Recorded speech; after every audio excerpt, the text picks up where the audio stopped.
Okay, so let's talk about it. So we received 3 citations for the cats that we quote-unquote abandoned. Stephanie has received citations for the cats. She shared this in her sub only, and people are obviously sharing the video of her talking about her getting these citations because she thinks they quote-unquote abandoned their cats. They did. They absolutely abandoned those cats. She goes on to say that she just does not really understand it. When she was talking to the lady, she was explaining that they were strays and they took them in, and are they really our responsibility? And she just honestly yaps. She goes on to say, if people were really serious about taking on my cats, I would have easily been willing to work with them. But what's so crazy, if you've been following this story for a while, you know that there were people who were really serious about it. But she has made so many comments about the woman who actually took in her 2 cats, and it irks me so bad because we all could see that that lady was not trying to chase clout over the Jenkins cats. That woman just had a good heart. She knew you guys were leaving those cats one way or another. You all, finally, some kind of justice is catching up to the TikTok mom of 7, Stephanie Jenkins. After years of treating her cats like disposable props in her chaotic life content, Stephanie and her partner Drew have officially been served with 3 citations from the Oregon Animal Protection Agency. Yep, 3. It's the first real sign that their actions are catching up to them.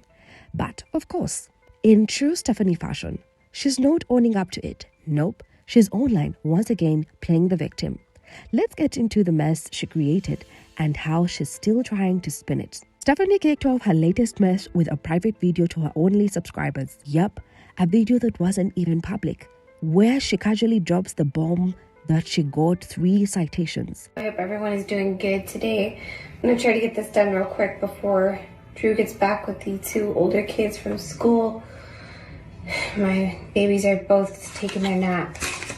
Okay, so let's talk about it. So we received 3 citations for the cats that we quote-unquote abandoned. But the wild part, she says it with air like, girl, abandoning cats? You're mocking the very thing you're being held accountable for.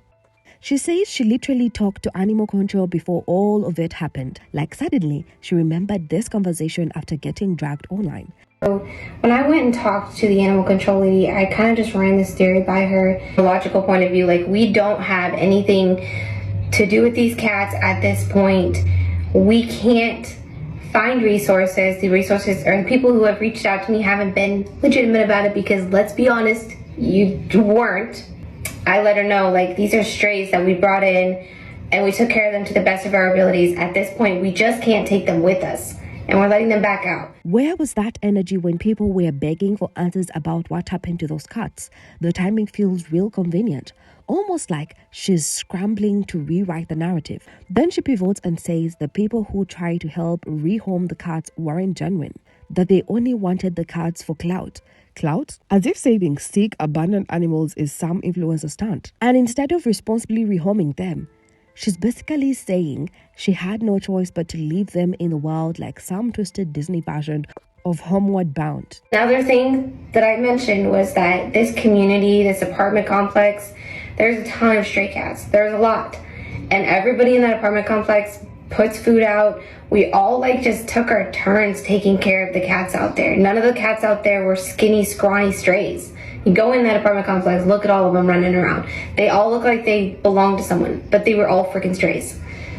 Anyways, so I said, we can't keep them. We have to let them back out. Are we really held accountable for these cats that we can't keep anymore? And she said, technically, no. If it was a stray you took in and you're letting them back out into the wild, that's not on you. Let's pause right there. Because who thinks dumping domesticated cats into the street is the next best thing to rehoming them? That's not just irresponsible, it's neglect. It's a complete lack of empathy disguised as helplessness. And this is exactly what Stephanie does. She plays the overwhelmed mom card while making cold, calculated choices that harm others, this time innocent animals. Here's where it gets even more unbelievable. Stephanie straight up claims that the cats she dumped, yes, the same ones we have seen on her TikTok for years, were strays. She tries to back it up by saying the entire apartment complex was some sort of cat utopia where neighbors took turns feeding random cats. They all lived happily ever after. She describes it like some warm and fuzzy neighborhood fairy tale, where cats roam free and never get sick or hurt. But come on, reality isn't a Disney movie. Let's talk about Milo. He wasn't just a random stray, he was a gift, a birthday present from Drew. He was raised indoors, used to being cuddled, sleeping on sofas, eating out of bowls, not scavenging through trash. But when he was found, he was skeletal, covered in fleas and bad infections all over. His condition wasn't just rough, it was a full-on crisis. He wasn't adjusting to the outdoors. He was barely clinging to life. And yet, Stephanie wants to tell us that he was always a stray, that letting him outside was just returning him to the wild. That's not only dishonest, it's manipulative. She's trying to erase the fact that she took these cats in, gave them a life indoors, then dumped them like yesterday's trash when things got hard. That's not rehoming. That's not rescue. That's abandonment. Plain and simple. She even claimed she had asked animal control whether she would be held responsible for the cat, and supposedly they told her no because the cats were stray. Stephanie, we've watched your content for 3 years. We've seen the same cats, Milo, Jasper, cautious, snuggled up on your couches, nestled beside your kids while they played on the floor, lounging on your kitchen like they own the place. That's not the behavior of stray animals. That's the daily life of loved, domesticated household pets. Once you take an animal in, once you let it sleep on your child's bed, feed it from your hand, and post it as part of your family for social media life, you're not just playing house with a stray, you're making it a commitment. That cat becomes your responsibility. And that's not something you can just wave away because it's inconvenient now. You don't get to pick and choose when you want to claim them. You don't get to call them family when the views are good and then stray when it's time to clean up the mess you made. That's not how accountability works. It's cowardly to try and rewrite history just to dodge consequences. In true manipulator fashion, Stephanie starts tearing up on camera, voice cracking, eyes misty, doing the whole performance. She claims they missed the cats, that they even kept their toys, and that leaving them behind was one of the hardest things they have ever done. I completely understand. She was my baby, and it breaks my freaking heart I don't have her. It breaks my heart that we don't have any of our cats. Honestly, every day it's been, we miss the heck out of our cats. We look at our pictures of them all the time. We kept some of their toys and things. Like, it wasn't easy to have to do that. And like, come on, man. She paints herself as a heartbroken, misunderstood, and overwhelmed. But let's pause for a moment and rewind, because we saw what actually happened. We saw video footage, heartbreaking, gut-wrenching clips of the cats desperately trying to get back into their home. These weren't just confused pets. They were terrified. They kept scratching at the door, mowing, pleading to be let back inside. That was their hope, their safety, their routine. And what did Stephanie and Drew do? They didn't comfort them. They didn't try to ease the transition. They chased them away. One of the most disturbing moments, they reportedly poured hot water, yes, scalding water, on the cats just to stop them from coming back. That's not just abandonment. That's abuse. That's calculated cruelty. So when Stephanie gets on camera crying about how hard it was, about how much they miss the cats, and about how they're suffering too, it doesn't hold a weight. To be honest with you, I haven't blatantly showed the cat that had the skin issue in our videos for months now. I didn't want to deal with the backlash of everybody hating in the comments. We're already dealing with so much freaking hate. And I did what I could to try to help the cat. I changed the food. I got a water filter. Yeah, I could have taken him to the vet, but it was a lot of money out of pocket that I just didn't have on him. Because this wasn't a tough goodbye. This was a violent eviction. And now she wants sympathy? No. You don't get to brutalize innocent animals, traumatize them, and then cry for internet points. When the consequences roll, that's not remorse, that's manipulation. Instead of facing her own actions, Stephanie pulls the classic influencer deflection move. She shifts the blame. This time, her target is Shailene, the kind-hearted woman who stepped in when Stephanie stepped out. Shailene didn't just take in Milo, she rescued him. We are talking about a cat who was severely underweight, suffering from skin infections, covered in fleas, and battling painful ear infections. It wasn't a simple case of adoption. It was a full-on medical recovery. Shailene didn't just stop at taking him in. She fought for the cat's life, started a GoFundMe to cover the vet's cost, created an Amazon wishlist for essential supplies, and rallied an online community to help Milo heal. She showed the kind of compassion and commitment that Stephanie refused to give. And for all that effort, Stephanie labels her as a cloud chaser. The irony is nauseating. Stephanie, whose entire online presence is built on exploiting her 7 children, often filmed in dirty, chaotic environments for views, is now calling someone else out for chasing clout. The projection isn't just wild, it's delusional.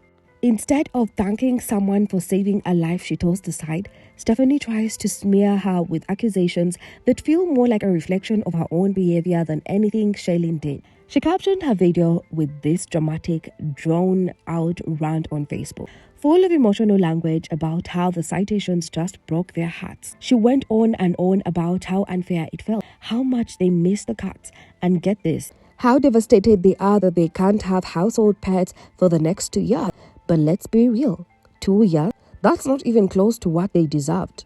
That's a slap on the wrist for someone who dumped animals like garbage and then poured hot water on them to keep them away. And yet, here she is, acting like this is some heartbreaking tragedy where she is a victim. Even scarier, she's already talking about how she can't wait to be able to have pets again when the time is up. She's literally counting down the days like it's a vacation from responsibility instead of a consequence for cruelty. That's not someone who's learned a lesson. That's someone waiting to do it again, but smarter next time. If you couldn't even provide the bare minimum of care and empathy the first time round, if your cats ended up flea-infested, sick and abandoned in the street, what on earth is going to magically change in 2 years? A countdown doesn't fix a lack of compassion. Animals deserve safety, stability, and love, not to be treated like content props for someone who only sees them as cute accessories until they become inconvenient. This whole video wasn't about accountability. It was about creating a narrative, one that paints Stephanie as the misunderstood, overly generous animal lover who's being unfairly punished for simply doing her best. In reality, it was a sympathy trap. A carefully orchestrated performance meant to shift the blame and stir up pity. She's trying to rewrite the story by claiming she's being targeted for being too kind, for taking in so-called strays that nobody else wanted.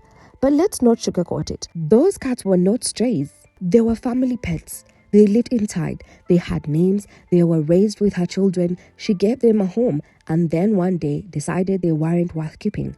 That's not kindness. That's neglect. That's abandonment with a camera on. Now, with public opinion rightfully turning against her, she's spinning this into a tale of heartbreak, as if she's the one who's been wronged. But the truth, it's sitting right there in the footage, every moment of it. The desperate cats scratching at the door, the fear in their body language, the way they were driven off like pets. It's all on tape. So Stephanie, you can cry all you want. You can rehearse your sorrow and post your captions. But we saw the footage. We are not buying the performance. At the end of the day, Stephanie and Drew didn't just walk away without consequences. 3 official citations were served by the authorities, each one representing a cat they heartlessly left behind. Milo, who was found skeletal and sick. Onyx, another innocent pet tossed aside. And a tiny black kitten, whose name we never even learned, but whose suffering still counted. These 3 lives abandoned, that's what those citations stand for. Meanwhile, 2 of the cats, Cautious and Jasper, were thankfully adopted by the kind-hearted neighbors who stepped in where Stephanie failed. Their actions helped limit the damage, but let's be clear, it should never have come to this. 3 citations might not feel like a lot. It doesn't undo the trauma. It doesn't guarantee justice for every mile that went unanswered. But it does send a message. People were watching. The public saw what happened. They spoke out, and even when Stephanie tried to rewrite the story, cover her tracks, or cry for sympathy, the truth refused to stay buried. Because that's the thing with the internet, and with a real accountability. No matter how hard you spin it, the truth always catches up. So what now? Stephanie and Drew will pay their fines and maybe learn something, or maybe not. But the bigger question is, should they ever be allowed to own pets again? Because let's be real, people who abandon animals once rarely change without serious consequences. Animals are not disposable. And love isn't just about feeding a creature when it's convenient. It's about caring, even when it's hard. And Stephanie, she failed that test badly. Let me know what you all think. Was 2 years enough? Should the punishment have been permanent? Drop your thoughts below, like and subscribe for more updates, and I'll see you next time. Stay kind to animals, stay sharp out there.